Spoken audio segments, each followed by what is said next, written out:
Hi, everyone. Welcome to the Wines From Us virtual tasting and podcast. Today, I have the great pleasure to welcome Kiley Evans, winemaker for 2Hawk's Winery and Vineyard and Winery in Medford, Oregon. Hey, Kiley, how are you? I'm doing great this morning, Joel. Thanks for having me on. I really appreciate it. Well, what do you have for us today? Well, we've got 4 wines for you today. We've got 2 whites and 2 reds. These are some of our most awarded wines. These are wines routinely are 90-plus point scoring wines, and I think you're going to be really happy with them. I know I'm really happy with them. But yeah, they represent, I think, some of the things that we do best in the Rogue Valley. Sauvignon Blanc, Viognier, Tempranillo, and then we've got a red blend for you today that's actually a sort of modern Oregonian take on classic Rioja. So it should be a lot of fun. Okay, well, where would you like to start? Why don't we start with the Sauvignon Blanc? Okay. And it just so happens I have some of each of the 4 bottles.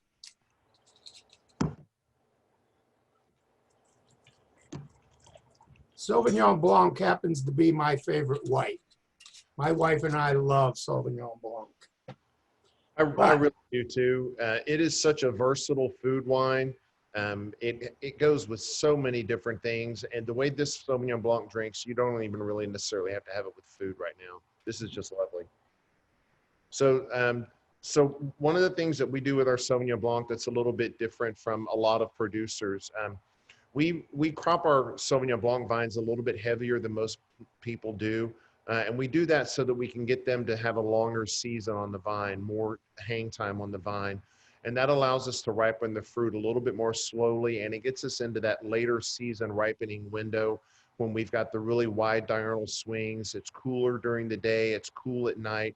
You know, we typically see highs in the low to mid 70s, maybe getting into the low 80s. And it really allows the wine to develop very slowly on the vine. And then once we harvest the Sauvignon Blanc, we bring it into the winery. It goes into the press as whole clusters, but we have a program setting on our press to where I can go up to the press and I can hit the pause button, and it will flip the juice, it'll flip the press around so that the berries macerate on their skins for a period of time. And for us, typically that's around 4 to 6 hours. And then we continue the press cycle. The wine goes to tank, and then we settle it in tank.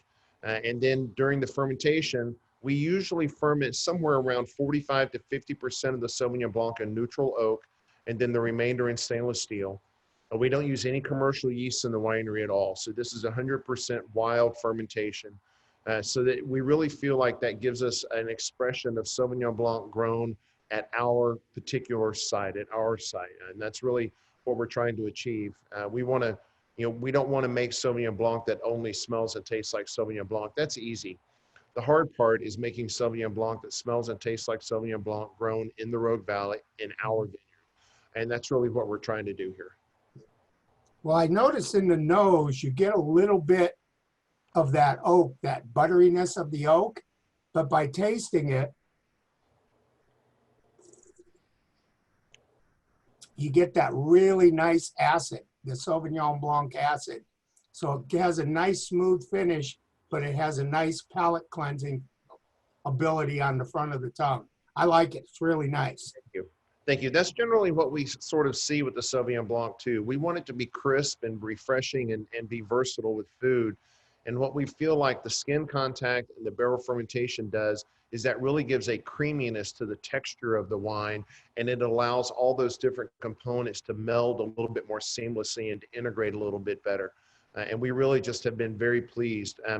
We've kind of talked about bottling a barrel fermented Sauvignon Blanc, and we haven't done that yet. It always makes really good and really interesting wine, but it seems like when you blend the barrel fermented portion and the tank fermented portion together, you get something that's a little bit better than the 2 individual components. Exactly. And back in the old days, Robert Mondavi used to make his Sauvignon Blanc and created the name Plume Blanc. Exactly. But he barrel fermented it, and it was a little too strong, too buttery. Yeah. It eliminated the acid of the Sauvignon Blanc. Exactly. The problem they had down there is that at that time they couldn't give Sauvignon Blanc away. Yeah, they were selling Chardonnay, so let's try to pigeonhole Sauvignon Blanc into Chardonnay and see what happens. Exactly, But exactly. I tell you, I'm grateful that people had that kind of innovative spirit, because it really did save a lot of Sauvignon Blanc vineyards. Back in the mid to late '80s, when Yeah, Chardonnay was just going completely crazy all over California, being able to turn something into a way to preserve those vineyards and preserve that varietal. I give them kudos. exactly, exactly. So what's next in line? So let's move on to the 2018 Viognier. Okay. So, the Viognier and the Sauvignon Blanc, we really feel like those are two white varieties that do exceptionally well in the Rogue Valley. And when we say that, it's mainly because they do well every year, year in, year out. Do they show vintage variation? Yes. Do they ripen consistently? Yes. Do they make delicious wine consistently? Yes. And when we get those things lined up to where we don't have to struggle farming the fruit, and the vines do things a lot on their own, that's when we think we've really got a good site variety climate match. And Sauvignon Blanc and Viognier really fit that mold. We don't really do a lot to the Sauvignon Blanc in the vineyard. It doesn't get hedged very often. Rarely do we have to thin the fruit. It naturally crops around 3.5 to 4 tons an acre, and for our spacing, that's ideal. It ripens consistently, and we can get ripe flavors at relatively lower bricks compared to a lot of other sites in the valley and in Oregon. And it just makes these wines that have this lusciousness of tropical fruit with the perfume, the rose petal, honeysuckle kind of perfume that's so typical of Viognier. And this one is all tank fermented, so it really preserves the crispness and the freshness. And then you have a vintage like 2018 where the fruit is just intensely flavored, intensely aromatic. It just makes a lovely wine. It really does. I'm really getting that perfumey, really smooth tongue feel. It's amazing. It's got a nice acid to it, but it's bigger and bolder on the smoothness all the way across the palate. It's really a nice glass of wine. Thank you. What I've worked people with tend VNJ. to, what in the I've worked with Northwest, VNJ a lot in Oregon, and one thing about our site here at 2Hawk that I think it makes it exceptional. You can get these kinds of aromas and flavors in Viognier in a lot of places, but in a lot of places, you have to wait for them to get so ripe that you end up with mid 14s to low 15s in alcohol. And we're able to get this level of ripeness and this intensity and this perfume quality at very moderate alcohol levels here, which I think is a real testament to not only the talent that Ross has in the vineyard farming the fruit, but also to how well matched this variety is to our site. what I really noticed, most of the Viogniers in the Northwest, at least Washington and Northern Oregon, are sweet because they stop that fermentation, and it eliminates that really nice, smooth, soft palate feel all the way back. Yeah, a lot of This, times people will do that to try to cover up a little bit of the bitterness that comes into the finish, or even a little bit of the alcohol that tends to be a little bit more prevalent, a little bit higher alcohol levels. You can balance that alcohol out by leaving a little bit of sweetness in there. Unfortunately, we don't really have that issue with our Viognier. It gets ripe at moderate sugar levels. This wine is less than 14% alcohol. I want to say it's 13.7 or 13.8. yeah. And And what's nice, this is what really opened my eyes. I've been to Medford many times and played bocce at your winery, but I had never tried your Viognier till I read the Forbes 500 article on Southern Oregon Viogniers. This is a wonderful glass of wine. thank you very much. Mhm. Thank you. Yeah, that Forbes article was really nice. And we do, and you mentioned the Forbes article, that reviewed both our the classic series Viognier that's all tank fermented, but we also do a Viognier that's kind of our homage to the classic Viogniers, the benchmark Viogniers of Condrieu and the Northern Rhone. And in that wine, we take our Viognier and ferment it 100% in barrel. It spends about 11 to 12 months in oak, and then followed by 6 months in stainless steel prior to bottling. And that is a very different take on Viognier. You still get the floral perfume part of everything, but you get so much more structure and density on the palate. And again, no commercial yeast used in the winery. So this is a very transparent expression of Viognier grown at the 2Hawk Vineyard here in Medford. Okay, well, very good. Thank you. All right, so let's move on to some red wine now. So Joel, I'm thinking we should start with the regular Tempranillo, the classic Tempranillo first. Okay.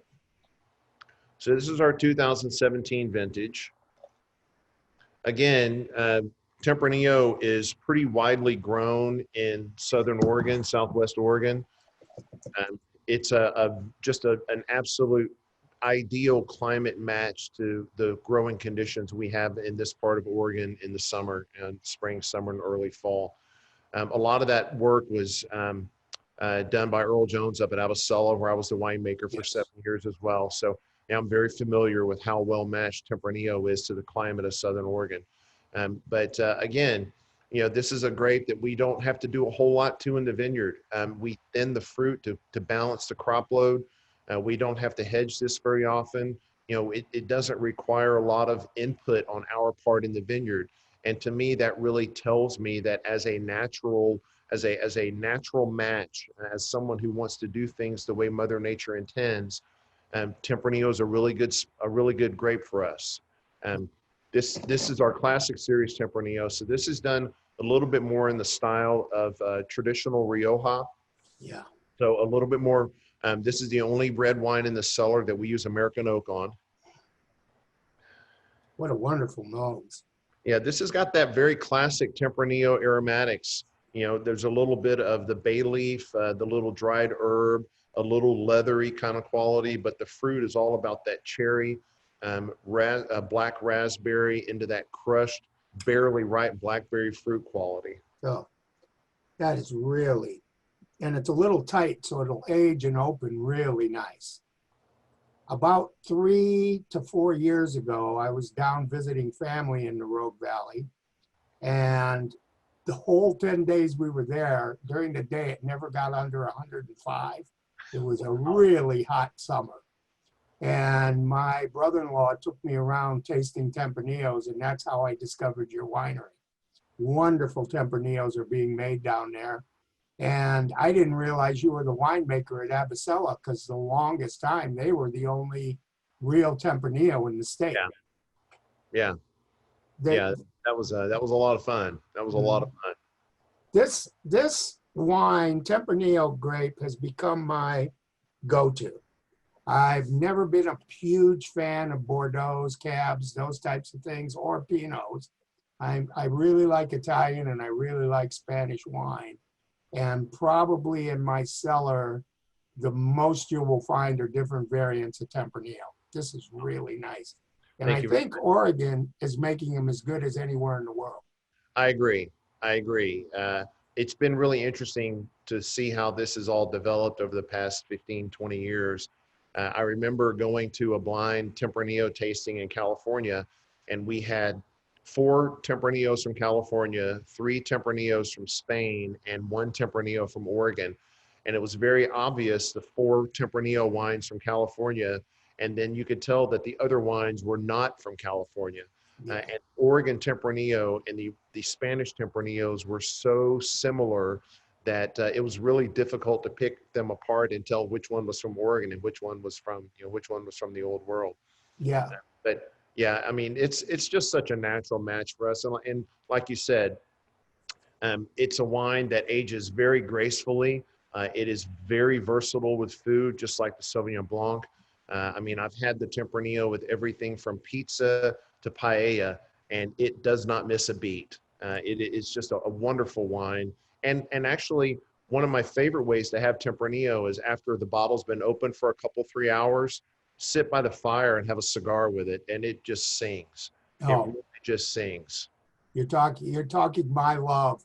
Unfortunately, I had to give up smoking a few years ago, but a good cigar, and especially even dipping the end into a good cognac or deep red wine. Yeah. What a wonderful way to drink it. Tempranillo has been my go-to. Prime rib, all the way to big turkey dinners to prime rib. Tempranillo goes with it all. except this year, I think I'm going to have some of your Viognier with the turkey dinner.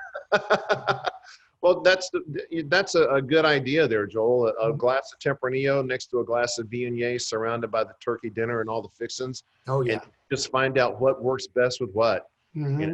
I love I'm like originally a Sicilian from Chicago, so I make a lot of Italian sausage stuffings and stuff, and the Tempranillo goes great with that. Oh yeah, absolutely, absolutely. All right. This is a wonderful glass of wine again. Thank you. Thank you very much. Okay, and so we'll move on to the red blend. So this is called Plume Rouge. We have a hawk sort of theme around here, yeah. So Plume Rouge is our entry-level red blend. This is kind of what we call the gateway wine. This is, again, very similar to the Tempranillo in some ways, but the Tempranillo that we just tasted is a very deliberate Tempranillo varietal wine, whereas the Plume Rouge is very much more a modern take, an Oregon-style take on Rioja. So we're looking at about 57%, give or take, Tempranillo with the blending varieties, Syrah, Cabernet Sauvignon, Merlot, Cabernet Franc. So it's a very modern sort of take on classic Rioja. it looks like I was reading about the tasting notes before we came on, and it looks like you've thrown everything but the kitchen sink in there, but it blended out really nice. This wine, it's interesting. For me in the winery, we spend more time on the red blends than we do on practically any other wine because we want to make sure we get them right. And it's amazing how much a 1% difference or a 2% difference in any wine can make. 1% Syrah versus 3% Syrah can have a massive impact on the wine. And the same with Cabernet Sauvignon and Malbec and Tempranillo. And so it takes a long time for us to really get this blend dialed in to where we feel like it expresses the vintage and the site and what our stylistic goals are with the wine. But I think we did pretty good with this wine. You got some really nice fruit in here. It's bold and big. And how long would you recommend you could lay this down? This really seems like it's got some will take age very well. I agree with you 100%. The Plume Rouge has the combination of alcohol, extract, oak, tannin, and acid that to me as a former sommelier spells longevity. I really wouldn't be surprised if this wine is still drinking beautifully 10 to 12 years from now. What I like is it carries all the way through the palate. You know how a lot of wines will end about 3/4 of the way and you're waiting for something to happen and it doesn't? This I can feel all the way to the back. This is very nice. Thank you. That's one of those things that we talk about in the winery here at 2Hawk is wines that have progression. And we want them, and rather than having that flavor progression that goes like this, we want it to be a smooth sort of building and a crescendo and then a decrescendo so that you get the full experience of the wine, and the wine has the personality that's all its own. The wine presents as something that has character. And that's what we really feel like we're starting to see. And I can't even, Joel, again, I can't tell you how much this wine has changed since we bottled it. It's been bottled now about 1.5 years. And the difference between a year ago and today is profound. It really is. I'll tell you, like I said, it's got really nice characteristics, and this is probably something that you could lay down and goes with everything. It really does go. I could see this with a nice sausage and cheese platter, sitting with some crackers, olives. It brings me to Spain and toppings. Yes. This really is something that I could really get behind. We call this in the tasting room. We have a lot of folks that come in that aren't that necessarily familiar with wine, and they're kind of exploring. And we always say, take a bottle of this home and have it with pizza, and let that be the way that you kind of explore the first sort of food wine pairing.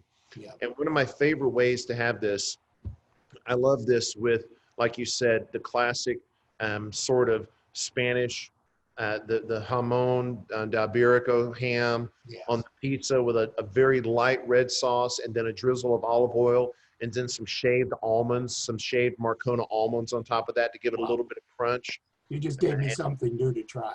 Yeah, I mean it's just a terrific pairing.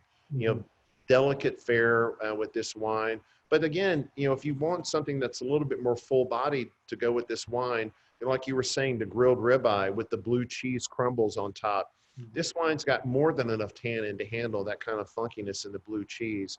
It's versatile.